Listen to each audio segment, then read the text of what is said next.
This is Geek News Central. My name is Todd Cochran, coming to you from the New Media Production Studio. The lead stories are Elon Musk will not join Twitter's board. Can you say hostile takeover? Etsy sellers are going on strike. And Starlink, yes, Starlink had an outage. Those stories and more. I want to welcome you to episode 1597 of the Geek News Central podcast for Monday, April 11th. This show is sponsored in part by GoDaddy.com and listeners just like you. Great deals from GoDaddy can be found at geeknewscentral.com/GoDaddy. You, yes, you, can support this show today at geeknewscentral.com/insider by becoming a Geek News Central Insider. Hey, want to give a warm welcome to all the new listeners of the show. Thanks for being here. Thanks for checking the show out for the very first time. Well, I want to encourage you to get over to geeknewscentral.com, and when you're on the website, make sure you get subscribed to the show. Let's see if I can push the right button here. Here we go. Go over there and get subscribed. And while you're over there, get signed up for the newsletter as well, which is contained a little bit lower on the website. That way you'll get the show notes delivered directly to your inbox immediately following the show. That's the best way to stay connected. Of course, you can join our chat room at geeknews.chat or our Discord channel as well. Those links are in the show notes. Of course, we have a Slack channel for those of you that are Slackers out there, want to do that. All you got to do, really, get in the Slack channel and send me an email to geeknews@gmail.com. You can always follow me on Twitter at Geek News. Of course, or follow me on Facebook by searching for my name, Todd Cochran. Partner shows are all linked at geeknewscentral.com, whether it be the new media show, whether it be the Pro Gear Guru site, the Gather Professor with Don Bain. We've got the GNC Week in Review with Kirk Corliss and Scott. So definitely check out that show and all those shows at geeknewscentral.com. And all our partner shows there. Of course, this studio has been designed and audio conditioned by our friends at audimute.com, AUDIMUTE.com. If you're ever looking for a audio solution, audio conditioning solution, talk to Kevin over there. Let him know that I sent you for a discount. Of course, this show is sponsored by the longest-running continuous sponsor of a podcast. That's our good friends at GoDaddy. You can find the best deals on GoDaddy products and services at geeknewscentral.com/GoDaddy. You can save, whether it be 30% off a new product purchase, whether it be a $4.99.com or newer transfer domains for new customers, $1.99 a month economy hosting the first year with a free domain, or $2.99 a month managed WordPress hosting for the first year with a free domain as well. Those two hosting deals are, in fact, unequivocally the best deals in web hosting available today. So definitely give those a try. Just think about that. $1.99 a month, $24 for an entire year. Get a free domain name, an $8.49 value. So what are you looking at? $15.49, something like that, $16.49. Definitely check it out. And of course, if you're looking just to do something really simple, you can get a free trial of GoDaddy Website Builder, your choice of personal, business, or business plus plans. That's a 1-month free trial. Again, all my deals, are available at geeknewscentral.com/GoDaddy. Again, these are deals. These are sponsorship codes that will not expire, that are good for you. Now, the $1.99 deal may and could go away at any time. And again, we want you to take advantage of these deals by going over to geeknewscentral.com/GoDaddy. I want to thank GoDaddy being a longtime sponsor here. You can save an average of 94% on your purchase price for GoDaddy hosting accounts, and of course that 30% discount code on almost everything else. And you should support us because you keep this podcast online and the independent writing team employed. You're supporting a small team of independent content creators by using one of my promo codes. And you'll support us in that effort. We want to thank you for your support. Share these codes with your friends. Subscribe to the podcast and get all the latest tech news. And, of course, GoDaddy has helped tens of thousands of our listeners save tens and hundreds of thousands of dollars each and every month. At this point, it is that big. receive significant savings and use these promo codes. All right. So I want to thank GoDaddy again for being a longtime sponsor here at Geek News Central. All right. So what is happening? Well, I tell you, there was no show on Thursday. I announced that a week ago Monday because my daughter and her husband and my grandkids flew in from Tampa. It was fantastic. Picked them up at the airport on Friday morning. And I think it was Friday morning. No, it was Thursday morning. And we had a great time. I mean, a great time. Lots of hugging and loving on the grandkids. I got to go out in the woods. We drove around, saw some stuff, ate too much, hung out. These kids, super troopers. They hung in for the long count. I was just impressed. And Alora, my oldest granddaughter, just talked my absolute ear off. And Fitzgerald, he's, kind of coming along. He's 17 months, so, he doesn't have a lot to say yet, but he's got enough character he doesn't even have to speak, to be honest with you. But, of course, we had my mom's 80th birthday party on Saturday. So Diane and her partner and Natalie and Anthony were there. They got to meet each other and share time together, which was nice. But it was a great party for my mom. So overall, everything was a great weekend. And Natalie and Anthony and the grandkids flew back to Tampa late yesterday. So 2 runs out to Detroit to pick them and drop them off at the airport. So put some miles on some vehicles, but well worth every lasting second that they were here. And they say they're going to come back. They love being here. Natalie had not been here since my father died. This is a long time, long time. Amazing run, but glad to have them and glad they want to come back. I do want to say congratulations to Kirk. This is his 5-year anniversary of being the executive producer of this show. So thanks, Kirk, for your hard work. And, of course, those of you that were listening at the beginning know that Kirk is also the co-host of the GNC Week in Review. And he does that with Scott Ertz. But anyway, great show. Definitely check both of them out. But again, congratulations, Kirk, being here for 5. Really, let's kind of, if I take a little walk back in time, the real purpose of finding someone was to save me prep time, an hour and a half, really to 2 hours of prep time.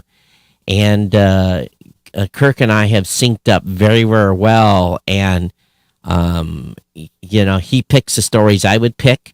So I guess from a better perspective, he's a brother from another mother from that perspective, because we really align thought-wise on content. It's very rare that I find additional stuff now. He just kind of knows what I like to talk about and finds it. So congratulations to Kirk on his 5-year anniversary. Every time you support GoDaddy, it goes to helping pay him too. So don't forget that. But hey, the best news of the day really is I got an email. Matter of fact, it came in 3 days ago, and I'm glad I checked it today. Something tickled the back of my neck, but my Starlink dish is ready, and my number came up, so I was able to complete my order, and we'll see. We'll see when we get the dish, but my days of rural broadband hell, I'm hoping, knock on wood, we'll see what happens when the dish gets here and we get it installed, might soon be over. So they said April of this year would be the activation for my area, and truth, the email came in on the 9th. So I told my sister make sure she's watching her email to see if her dish comes up approved. But she was a bit later getting reserved, so maybe not right away. But main thing is I'm excited to see what's going to happen here. There's enough YouTube videos out there to explain how this thing works and what it does, so I'm not too concerned. I don't need to do any big reviews or anything.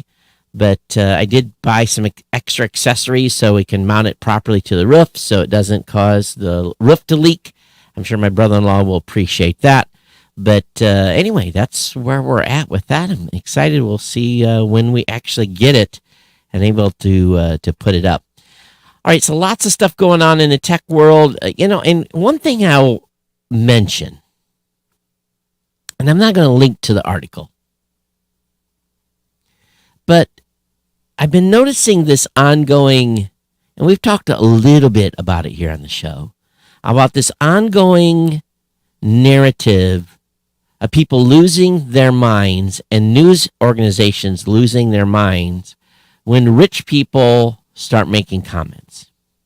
And whether it be Elon Musk, Anderson, Peter Thiel, whenever these folks start talking, obviously they have agendas, right? They're rich. They want things to move their way. They try to push the winds. It's to be expected, right? It's if you were rich and you were investing in something, you would want the best for that company too, to drive your wealth up, right? In any investment you have, you want good news for those companies to move your investment up. But there's a certain news organization that basically made it a title of one of its posts, "Billionaire Shit Posters." That was kind of the headline.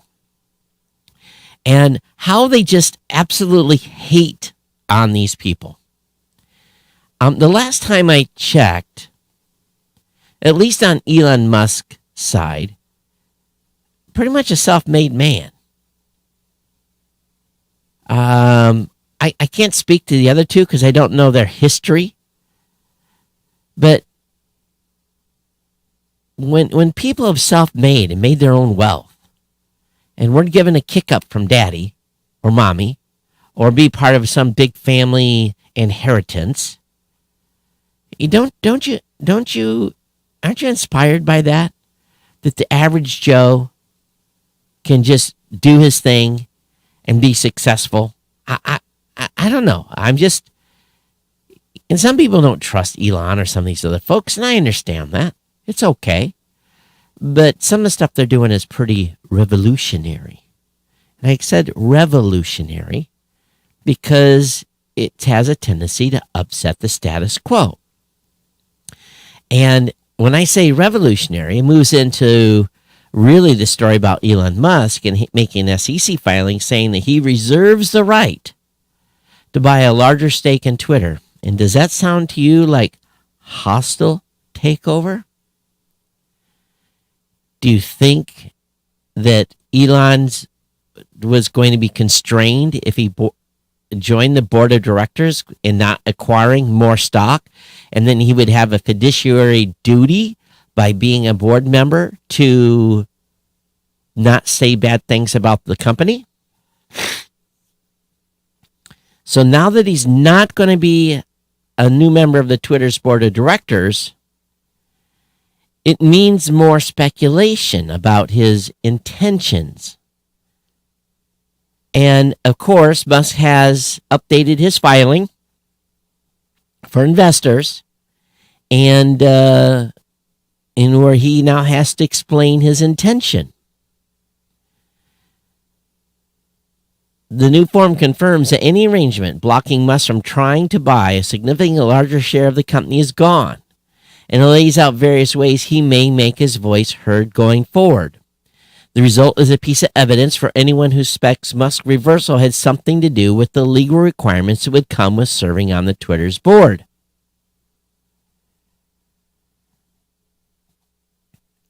He said that he was going to be an active investor and noted an agreement to try to not purchase more than 14.9% of Twitter shares. Still, the amended filings aren't enough to clear up the issue of how long he waited to disclose his share purchase or any response it may draw from the SEC. He says he owns 9.1% of outstanding shares. Interesting, while he remains Twitter's largest individual shareholder, he doesn't own the largest stake in the company. The Vanguard Group mutual fund disclosed on Friday that it now owns 82 million shares, which is enough for a 10.29% of the piece of company, even though the ownership is distributed across all fund holders. So now that the board of director deal is off and the new document is here, so what's changed? Well, the only significant difference is Section 4, which previously contained language limiting must have 14.9% stake in the company. Now that language is gone, replaced by a note indicating that the reporting person might do, and it focuses on two specific things. So again, the two different filings. He may engage in discussions with the board and or members of the issuer's management team concerning, including without limitation, potential business combinations, strategic alternatives, the business operation, capital structure, governance, management strategy, and the issuer and other matters concerning the issuer. And also, the reporting person may express his views to the board and or members of the issuer's management team and or the public through social media or other channels. So I think that he may make a bigger run, personally. I don't know. We'll see what happens. But so there is no limit to 14.9%. So ka-ching, ka-ching, ka-ching. We'll see what happens next. The Vanguard Group definitely got a big stock boost when he purchased all those stocks. But so he's not the biggest, but he's definitely the second largest. So an individual stockholder. So time will tell. Moving on, over 14,000 Etsy sellers are going on strike to protest increased transaction fees. And I will say this again and again and again and again. You do not build your empire or your castle on rented ground. You can use it to help build your empire, but you don't build your empire on rented ground, because they're going to increase their transaction fees from 5% to 6.5%. You know, in all honesty, what I say, I know if you're an Etsy seller, that pisses you off, but boo-hoo. Boo-hoo. Build your brand on your .com, set up your own e-commerce site, and use Etsy to drive traffic back to your brand so that people can buy directly on your website. There's this cool thing. There's this very cool thing that GoDaddy has. E-commerce. You can take Stripe. You can take all the major credit cards. You all set it up. It takes a little work. But guess what? You're going to find out that no matter what, someone takes a fee. And I bet you, when you do the math, the per transaction, depending on what the cost of your product is, the transaction fee probably is 4 to 5%. By the time you pay the credit card processing, 3.5%, and then whatever the per transaction cost is, 40 cents, 50 cents, something to that effect. So I agree. I love shopping on Etsy. I do. But would I rather buy in someone's direct website? Absolutely.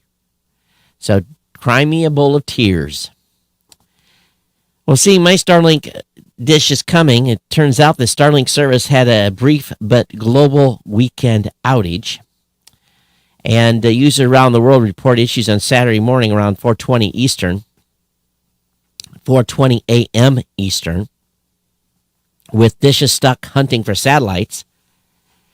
Customers in Europe and the United States were forced to face the horror of the real world for as long as 20 minutes as their Musk-provided service became unavailable.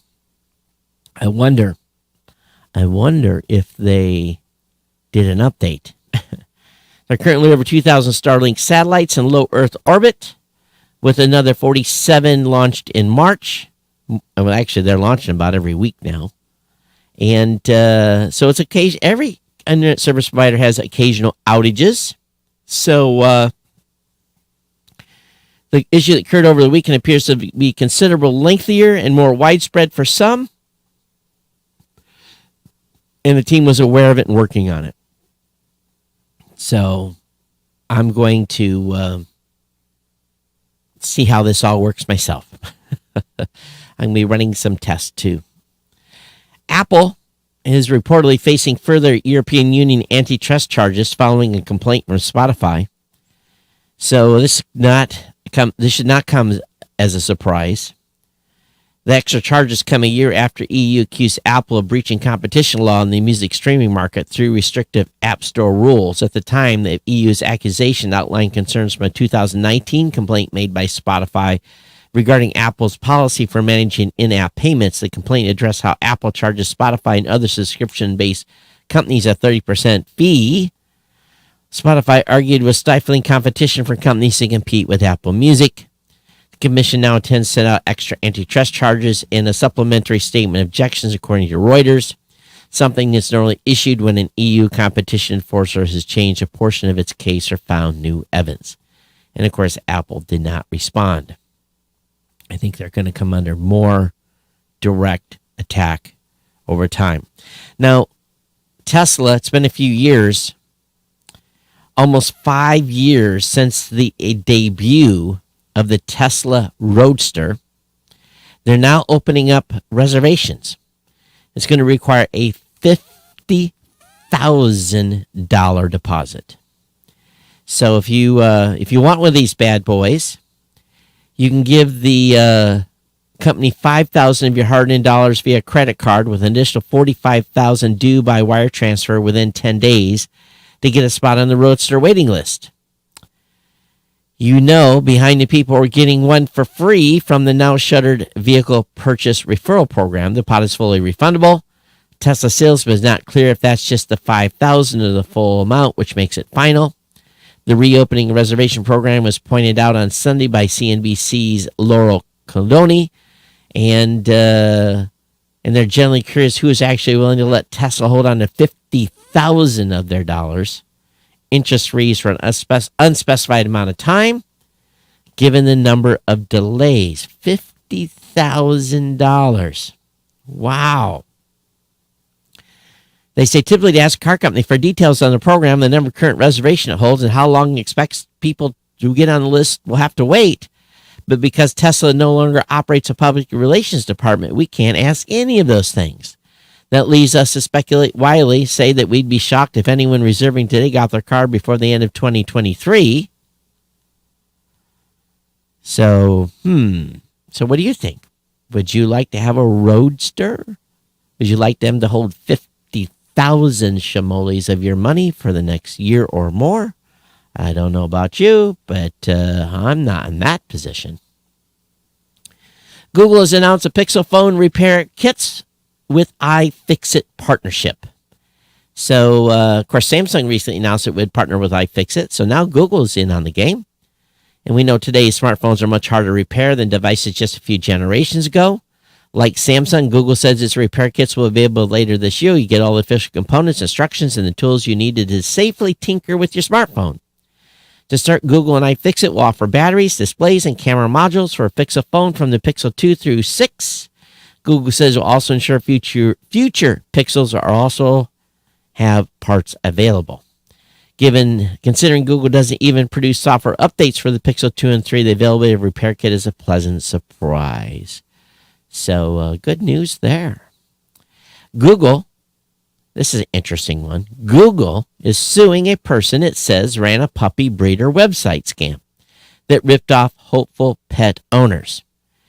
In its lawsuit, the tech company said the website scammed people to buy basset hounds.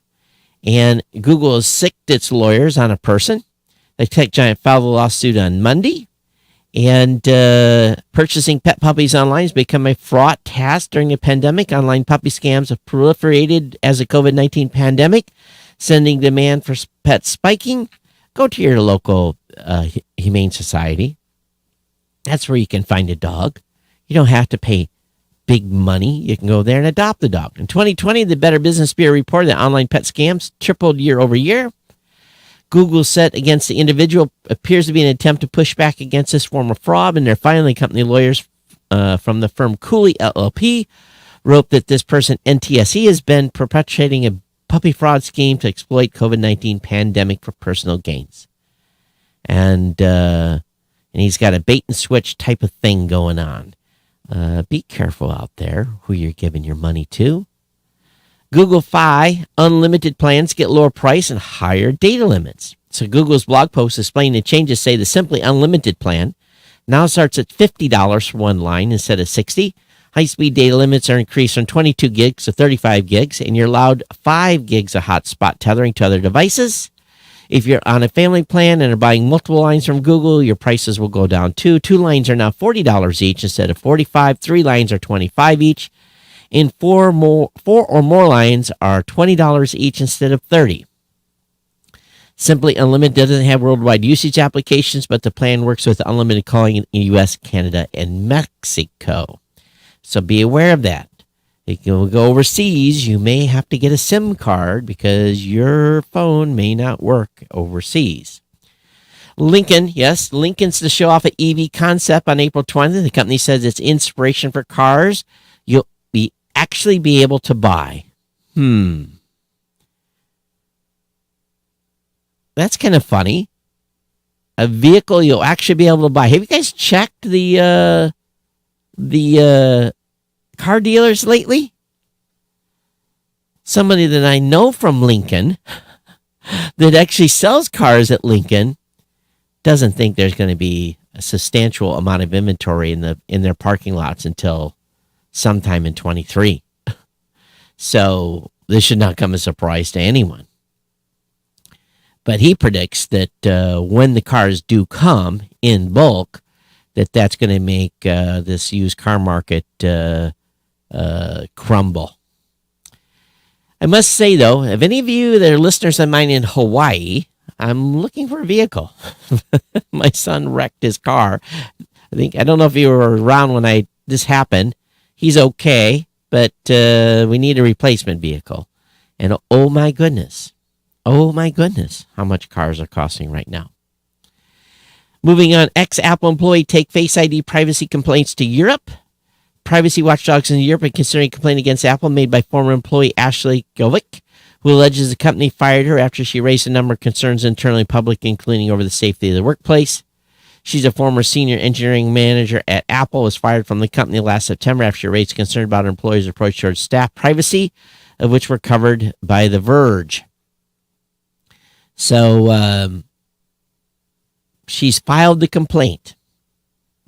So we'll see what happens if anything. But she's filed the complaint. We'll see if they take it up. Kickstarter's reporting they'll now hide reported comments pending review until its trust and safety teams have reviewed them and made decisions whether the comments should remain or be deleted in an effort to curb the number of abusive comments visible on the platform. Creators will also have the option to select a reason for reporting a comment when flagging it for review, which Kickstarter hopes will allow its team to address abuse more quickly when revoking commenting privilege. It's interesting. I have supported a Kickstarter that was way late. Way late. And they had been communicating a little bit here and there.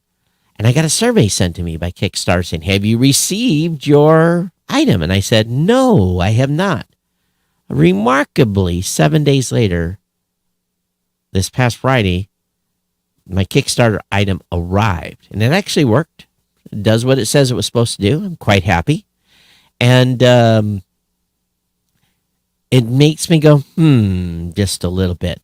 I've got a couple of things in the pipeline with Kickstarter right now. A couple of low-end items. But one thing I've got going is a basically...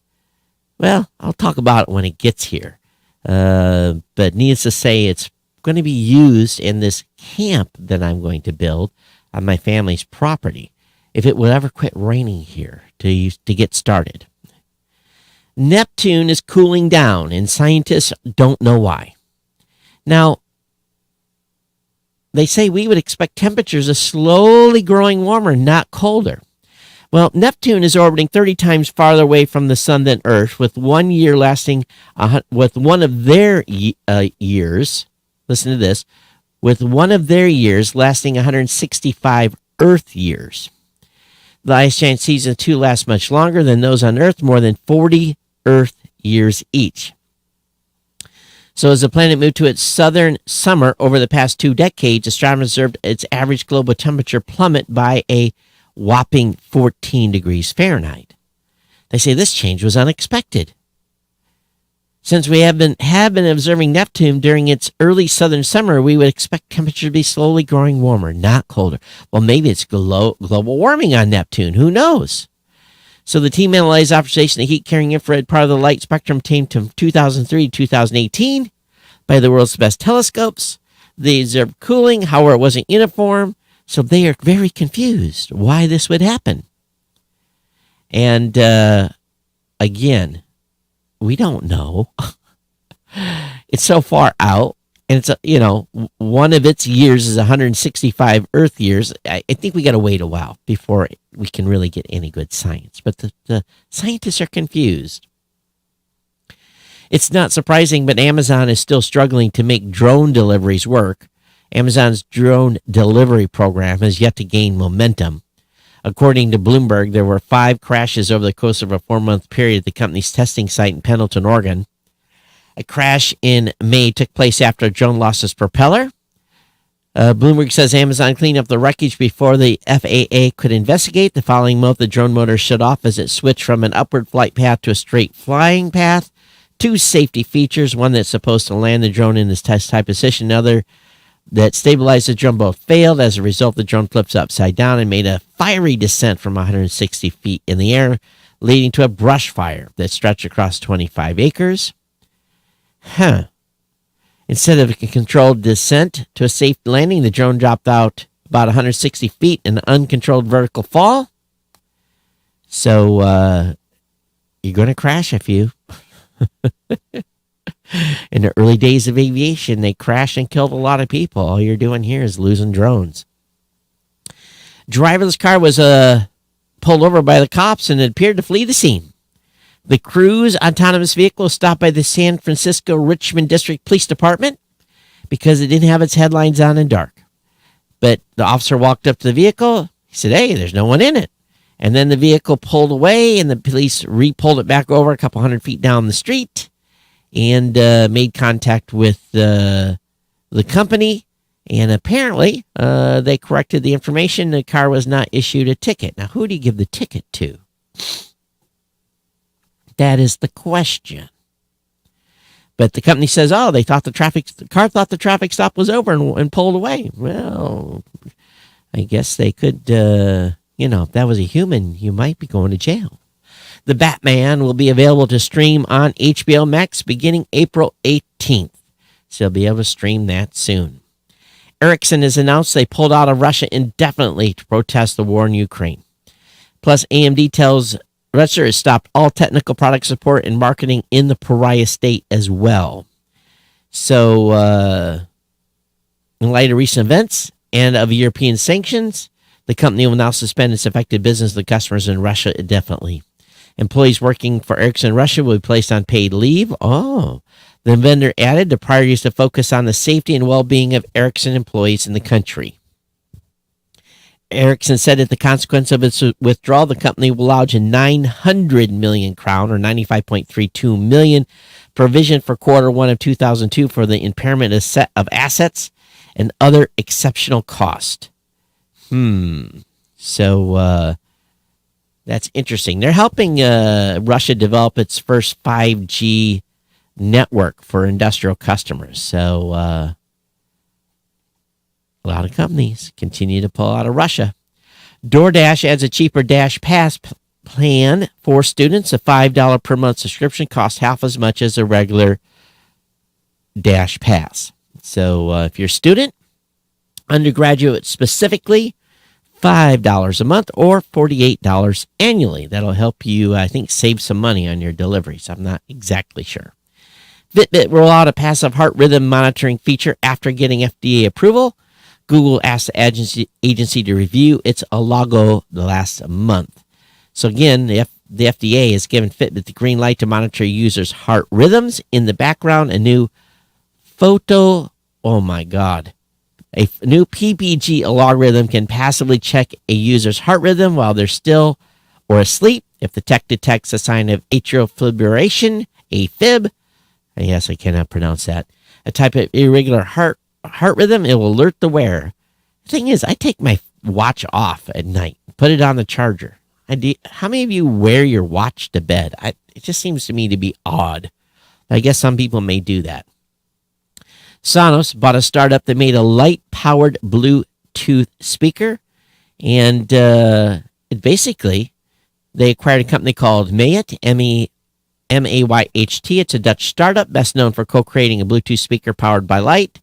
Specialized in audio technology called Heart Motion, the company claims to have reinvented the core of speaker driver to allow for speakers that can be up to 10 times more compact.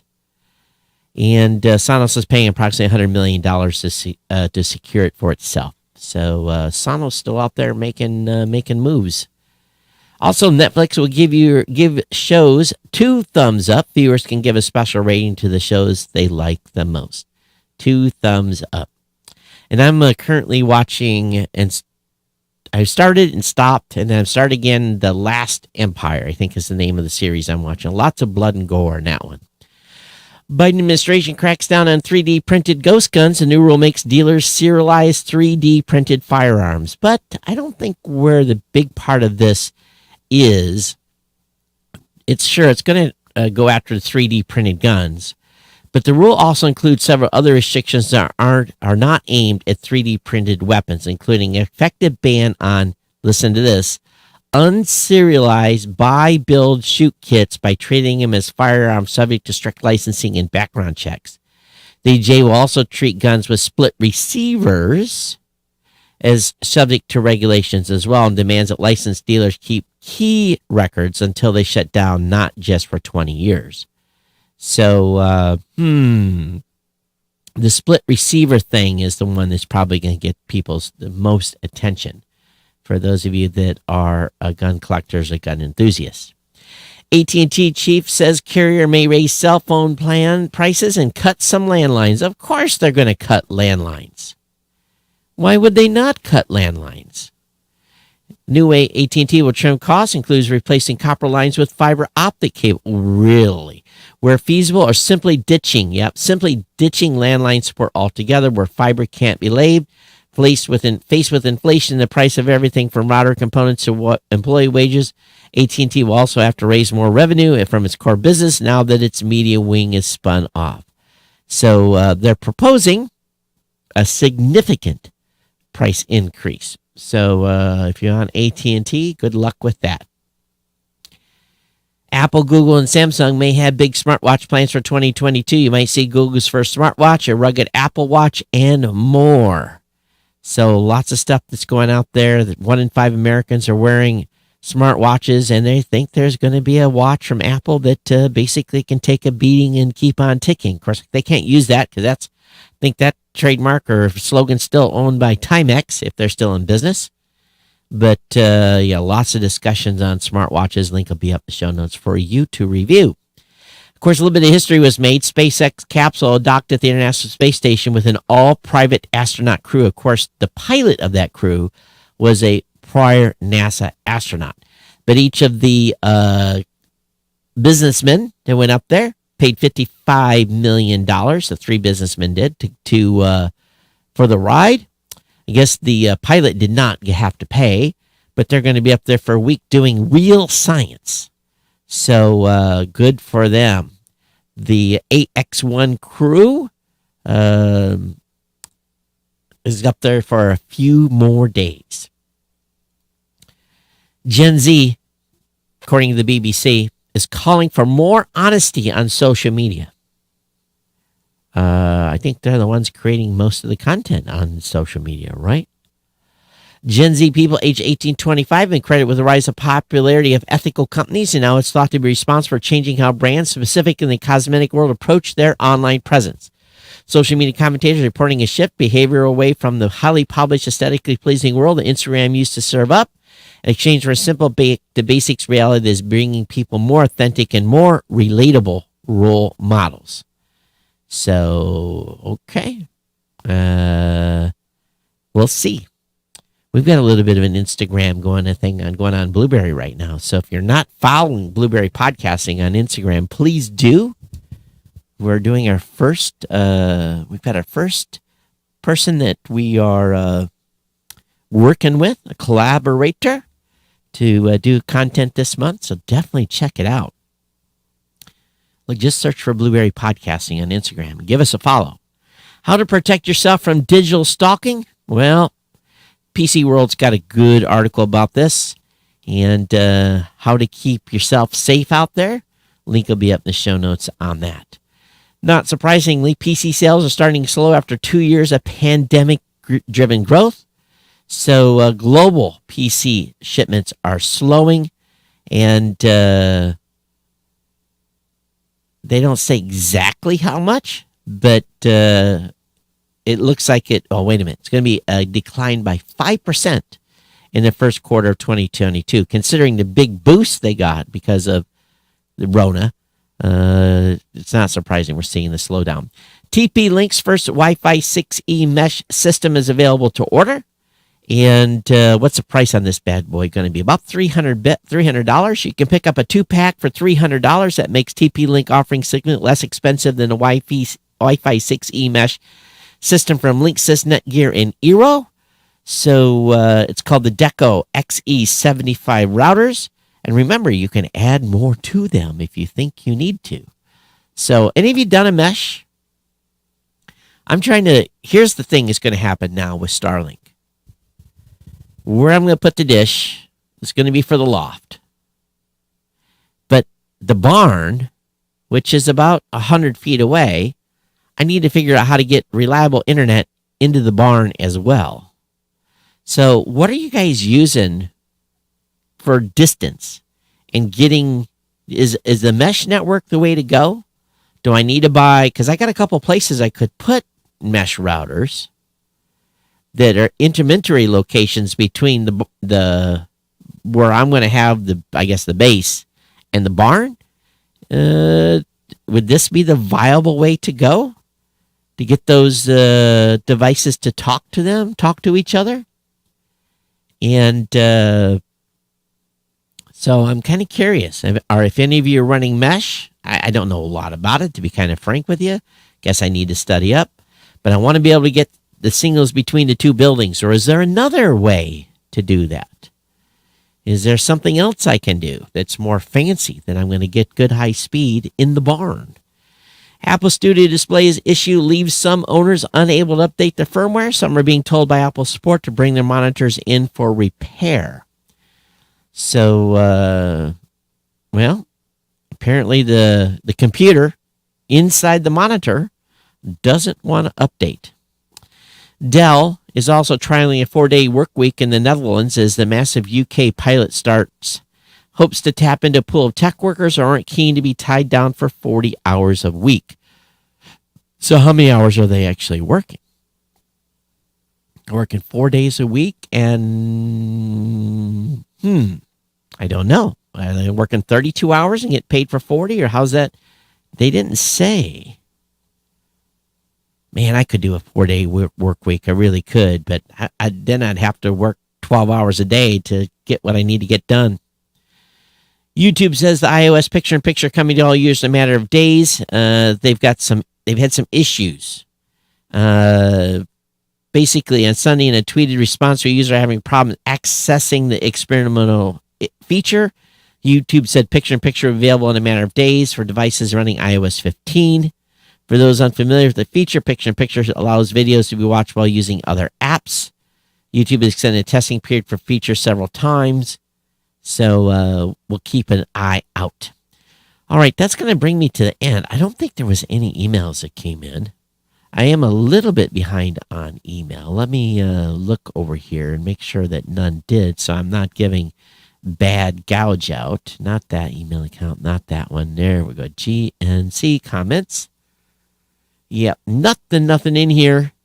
I did have one thing. Brian, am looking into what's going on. I think what's happening is some of the experimental stuff we're running is causing Stitcher specifically to choke. and not update my feed. So we've got to ticket into them and see what happens. They've also announced some issue over there, so hopefully we'll get that resolved here directly. And my advice is don't listen to this show on Stitcher.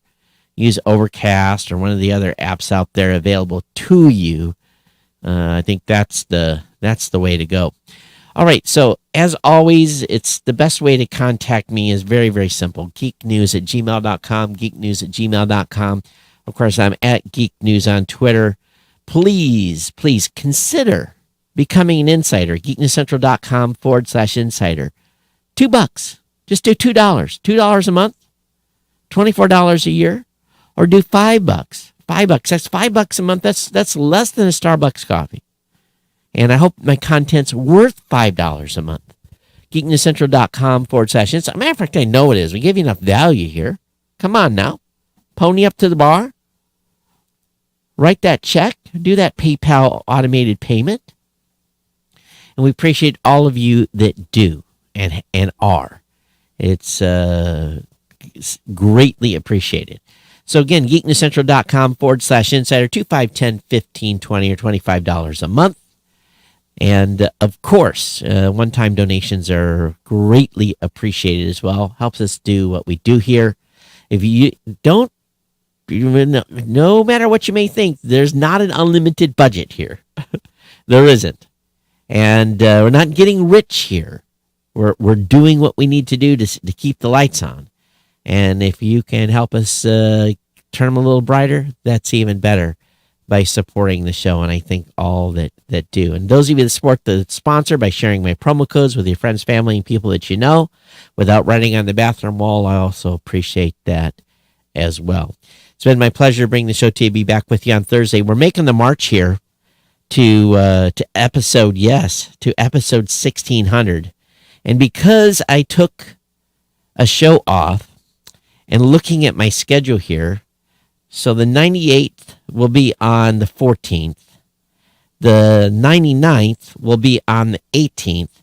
And on the 21st of April, I'll be in Vegas. So I'm expecting, because I'm going to be in Vegas, I'm going to miss a few shows. Episode 1600 might be delayed about a week to 10 days. So we'll celebrate it when we get there. But again, I really don't want to give 1600 to someone else to do. It'd be my pleasure to do 1600, but I do have a number of trips coming up. I'm going to be in Austin, Texas, May 5th and 6th. So if you are in Austin or around those surrounding areas, let me know. Again, I'm going to be in Vegas, I believe, starting on the 21st of April through the 28th. So that kind of gives you an idea what's going on there. So show on the 15th, show on the 18th, and then we're going to miss a few shows because of me going to NAB. But that's what it is. And I'm hoping sometime in June, maybe, potentially, possibly, I might be able to take some vacation time. But only time will tell whether or not that's going to be possible. Hey, it's been my pleasure to bring you the podcast tonight. Everyone take care. We'll see you next time on the show. Be safe out there. Take care of one another. Watch out. Enjoy the warm weather that appears to be coming to some of us, although it might snow tomorrow. Who knows? All right, everyone, take care. We'll see you next time. Bye-bye.